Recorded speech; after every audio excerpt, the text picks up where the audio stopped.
ঝোল করেছি, কারণ আমাদের তো ভাত দিয়ে খেতে হবে, শুধু পটল ভাজা আর চিংড়ি মাছের ভাপে। দেখো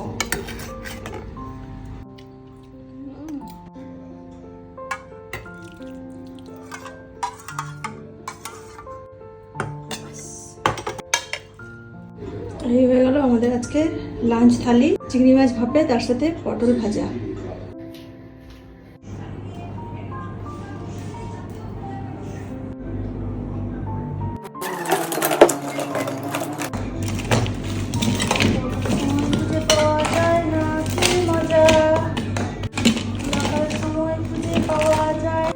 পেয়েছি, দরকারের সময় খুঁজে পাওয়া যায় না, কি মজা। খুব রাগ হয় মনে মনে তখন, যখন দরকারের সময় খুঁজে পাওয়া যায় না।